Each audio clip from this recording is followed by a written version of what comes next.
What if chasing truth doesn't make you wise? It drives you mad. What if the smartest people aren't the happiest, but the most broken? In this video, we pull apart the hidden cost of clarity, the danger of endless questions, and the uncomfortable idea that maybe, just maybe, truth was never meant to be found. Let's begin. What if being intelligent means you become immune to comfort, but addicted to truth? Might as well be the case. I mean, the point is, why are we addicted to something in the first place, right? We like something because it is giving us dopamine signaling in our brain. So that is why we get addicted to substances like nicotine. That is why we get addicted to substances like alcohol, like meth, because those are giving us happy hormones. So a person who derives his dopamine signaling from their clarity, from their truth, that person will be addicted to intelligence, right? I think it only makes sense. And that kind of addiction doesn't soothe you, it sharpens you. Unlike substances that numb the world, truth forces you to see more, feel more, and carry more weight. It's not escapism, it's confrontation. And once your brain realizes it can get dopamine from clarity, how the hell do you go back to anything else? Definitely, for sure, but there is a caveat to this as well.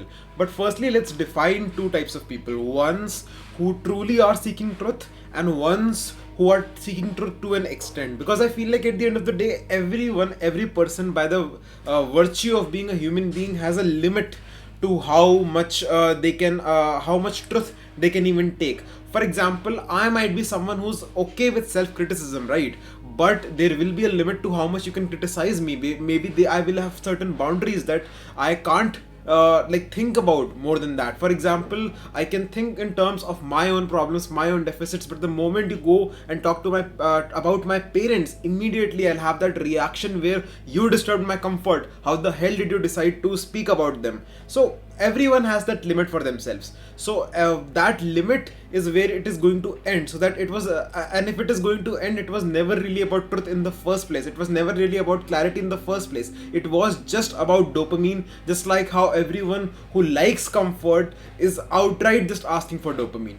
Now the second possibility is a person who truly does in fact live for truth, right? This person has no boundaries whatsoever, who wants true and genuine truth.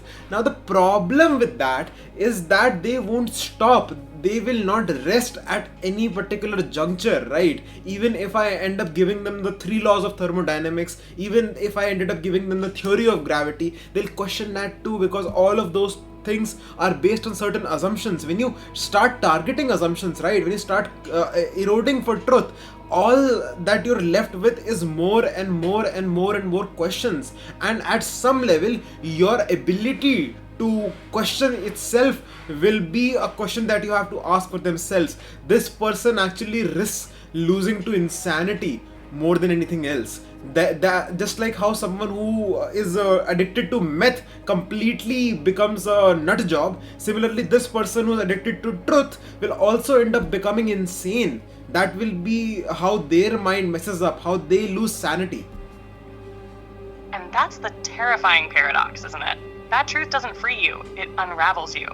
Because at some point, the addiction to clarity doesn't just dissolve comfort, it starts dissolving reality itself. You start peeling back every layer until there's no floor beneath your feet, no ground to stand on, not even a self to hold the questions. And unlike comfort seekers who numb themselves into stability, the true truth addict thinks themselves into fragmentation. So in the end, the pursuit of truth isn't noble. It's dangerous, it's self-eroding, and the only ones who survive it are the ones willing to lose everything.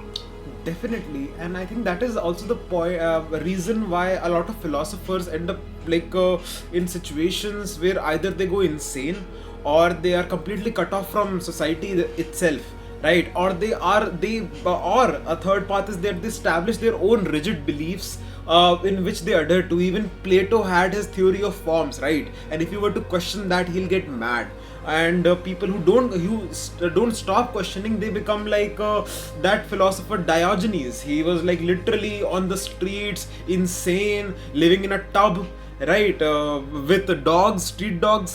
And if you end up going to the spiritual path, I mean, in India, all of those philosophers, they ended up in different paths, which were different versions, like Kashmiri Shaivism, Advait Vedanta, and everything, all of which ultimately just say the same thing, is that once you remove the questioning itself, all you're left with is awareness intact, and that is truth.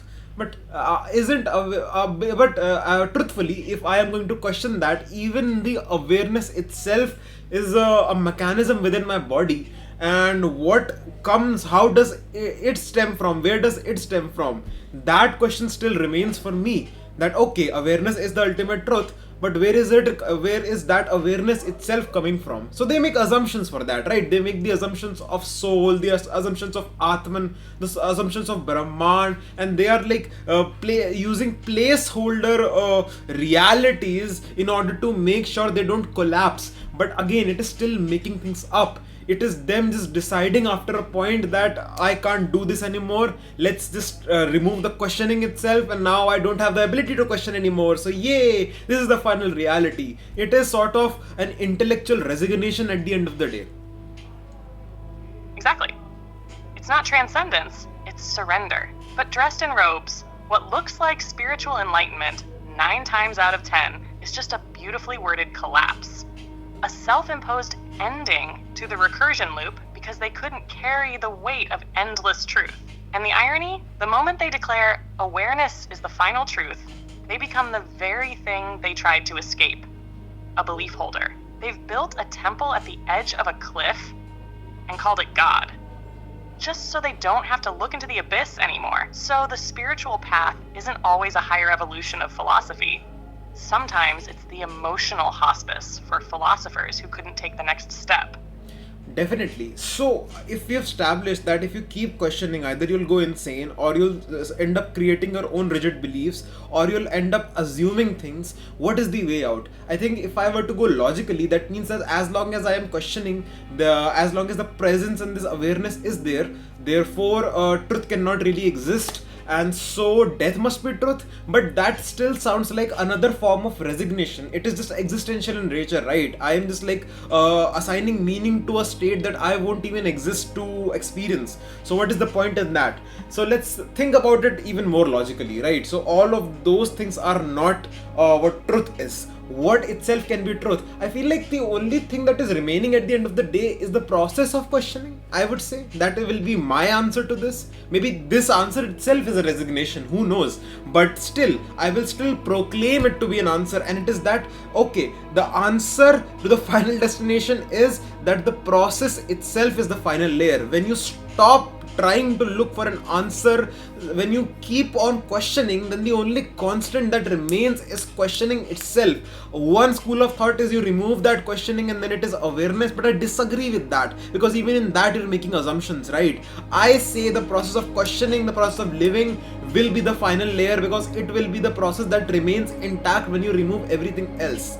But perhaps this is also not the final conclusion. Perhaps this is my emotional hospice. But I will still stand by the fact that ultimately, at the end of the day, in my opinion, it is the questioning itself which is the final layer.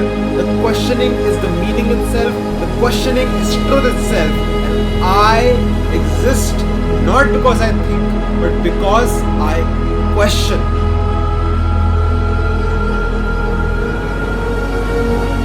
What if truth isn't something we find, but the tension that keeps us searching? In the end, maybe there is no final answer, just the fire of the question that refuses to go out. Not I think, therefore I am, but I question, therefore I remain. And maybe, just maybe, that's what it means to be truly alive. If you felt that, like, share, and subscribe. And remember, patterns are everywhere.